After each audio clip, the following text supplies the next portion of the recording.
Mengapa saya nak suruh sangat puan-puan amalkan juga, applykan juga amalan ini, amalan hari-harian ni puan-puan. Nombor satu, kerana Allah jadi kita secantik-cantik, sesempurna-sempurna ciptaan Allah. So, bila Allah sempurnakan kecantikan kita, kejadian kita puan-puan, give back to Allah lah kesempurnaan itu dengan menyempurnakan to the best to Allah.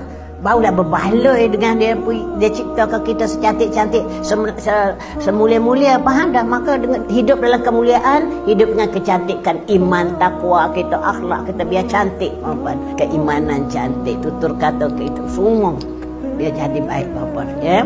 Maka puan-puan, zikir kerana Allah yang minta, bukan kita saja-saja nak zikir, puan-puan. Sebab tu saya buat 100. Alhamdulillah 100 kali. Alhamdulillah, syukur boleh bangun. Alhamdulillah boleh pergi toilet senang dan belang-belang ambil wuduk. Alhamdulillah boleh semayang. Alhamdulillah semayang tasbih, semayang apa, puan-puan. Mensyukuri nikmat Allah SWT. Bukan senang nak bangun-bangun ni, puan-puan. Kalau Allah tak bangunkan, betul tak? Lepas Alhamdulillah, subhanallah bihamdihi, subhanallahil azim. Maha suci Allah, puji Allah. Subhanallahil azim, yang kau yang maha azim, yang maha besar, maha agung, maha apa. Faham dah? Astaghfirullah, minta ampun.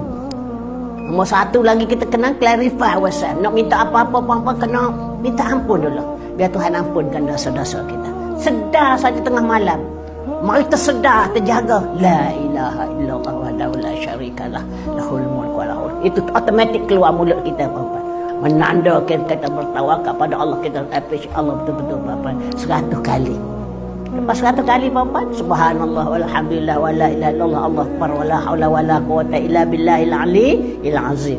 Itu tanaman-tanaman kebun syurga tu, puan-puan. Tambah orang nak pergi Mekah, orang nak pergi buat haji, nak pergi buat apa ni, puan-puan, ya. Biarlah kita tak ada baca doa apa-apa, puan-puan, nak tahu bahawa nak apa, subhanallah walhamdulillah wala ilaha illallah, Allah akbar, wala haula wala. Ya Allah, aku ni duduk nak menunaikan rukun Islam yang rukun ke atasku, yang wajib atasku. Ya Allah, aku serah diriku. Wala haula wala ni dalam jutaan orang ni, macam mana ni aku nak beramal, macam mana aku nak bermasjid pada wala haula wala, segala pertolongan, segala apa kita serah pada Allah Subhanahu Wa Taala. Mulut kita tu duduk dengan tu, oh dia pun akan jaga kita sungguh-sungguh, puan-puan. Okey, so lepas pada zikir-zikir tu, puan-puan, kita pun angkat tangan berdoa lah. Dah sudah semaya, dah apa, dah tasbih dengan apa semamat, berdoa kita, puan-puan.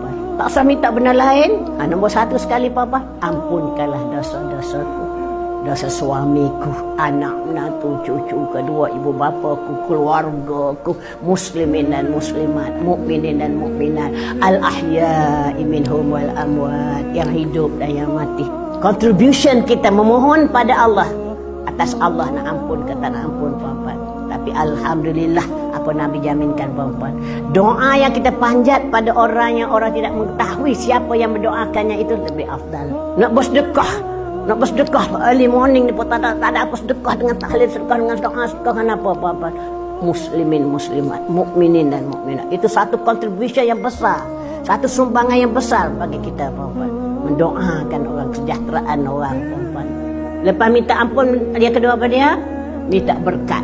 Jangan minta benda lain.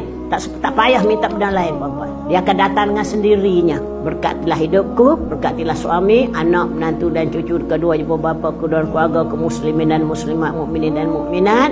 Inayah dan taufik, bangkar reda ke atas kami dunia dan akhirat dalam keredaanmu.